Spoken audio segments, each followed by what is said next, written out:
did you first get into music? Like you said, a lot of us grow up as, especially of us black kids, a lot of us start out as church musicians of some sort. You know, you're a drummer, you sing I'm in gonna the give you the choir. whole story too, cause All right, give it to me. it's my first official interview. Shout out my boy Hey, it's lit. Rtisan. Let's get it. But let's talk about my whole, just me doing music, how I got started and everything. So when I was about 6, you know, a little tight, running for around. sure. My mom, and it's funny, it's actually the job I work at now, teaching music. She enrolled me in piano lessons. Right. You know what I mean? And would travel to go to piano lessons. Me and my little brother, he's 2 years younger than me. We'd go to piano lessons.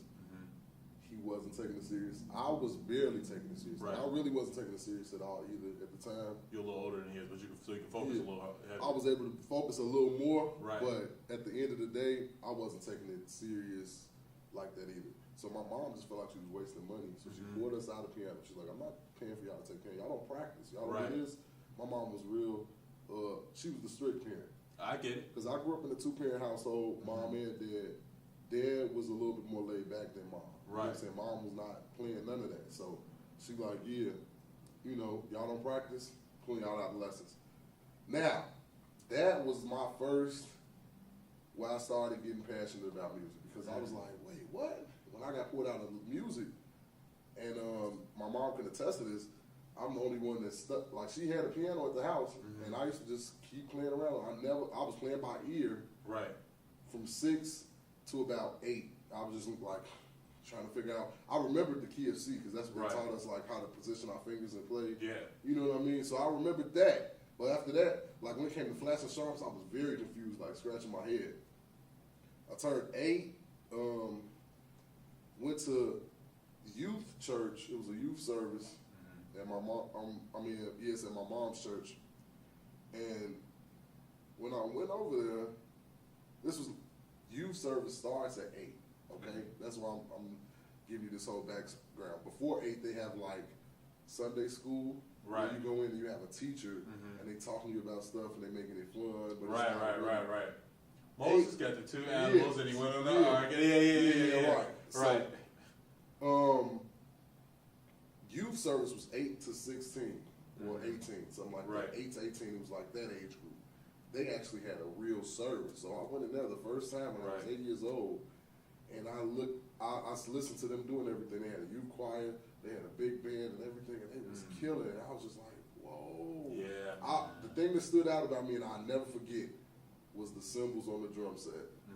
Because we had big drum sets at this church that my mom attends. It's a huge church. And Which one is it? Apostolic on 63rd. Oh, true. Yeah. My boy go there. No doubt, man. Big shout. ACOG, shout out them for real.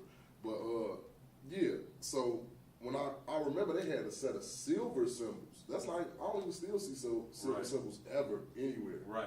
You know what I'm saying? But I remember that they used to just do the fanciest shit to their drum set. So, I was there, and I was looking at him, just like, I seen this, like, the guy hitting the silver, and he had a nice silver cymbal set up, and I was just like, man, this shit looks like, it just looked so cool. I was like, I gotta start doing this. So I just started beating those stuff and telling my mom I wanted to play drums, and she really kind of didn't hear me at first until teacher started telling her, like, he's beating on his desk in class, he's doing this, what's going on? You know what I'm saying? And so then she seen I was beating on magazine racks because her and my dad had magazine racks and stuff in the house, so I was beating on them, and they was like, man, like, he must really want some drums. So I think it was for Christmas when I turned 8, because all this happened in that short of a span. I was that passionate about it. My birthday actually just passed. My birthday was the 25th. You know what I'm saying? So just imagine from August 25th to you know what I'm saying? Yeah, 6 months of you making noise and complaining about it. Yeah, so they was like, okay,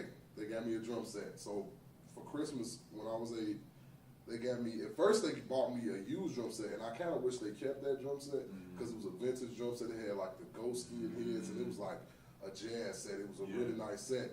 But they took it back while I was at school one time, because they was just like, it's older, they wanted to give me something brand new. So they took it back, and they bought me a brand new set, but it was a brand new, like, not top brand set. Like, I don't even know the brand of the set it was. So it was like a set that was able to easily, you know, be torn up. Right. But that got me started. So when I started playing drums, And my mom could attest to it, and I tell this to all my students because I teach drums too. I tell my students like, you gotta love practicing. Like before I even started reading music and shit like that, I used to practice my ass off.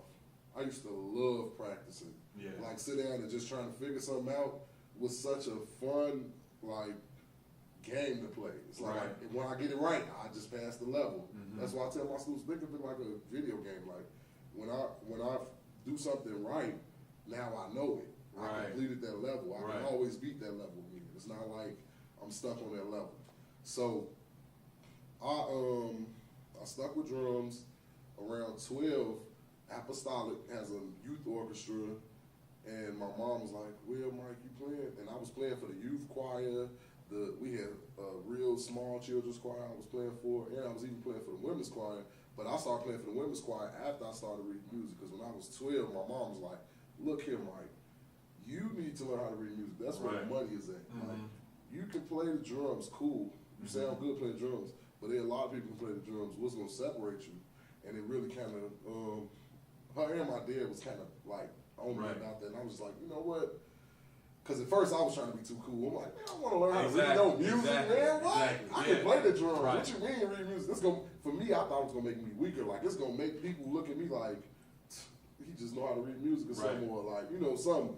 I just had a wrong mindset about it. But when I sat down and when I first started learning how to read music, and that's why I encourage a lot of drummers to learn how to read music, because when I first started learning how to read music, it made me fall in love with music even more, because you don't just play drums when you learn how to read percussion music. You learn how to read mallet percussion, you learn how to read timpani, you learn how to read chimes, you learn how to read anything, suspended cymbal. Just a cymbal, sure, you know what I'm saying? Like certain stuff, it's something that will really pique your interest. If you're already interested in drums, to show you how to really be professional if you learn how to read, because now you learn how to do each thing.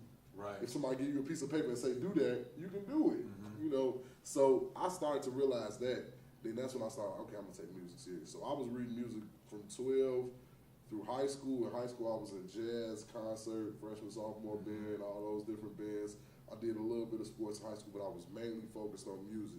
Now, when I decided I wanted to do music for good, was like junior year in high school. I wanted to be a doctor all the way into junior year.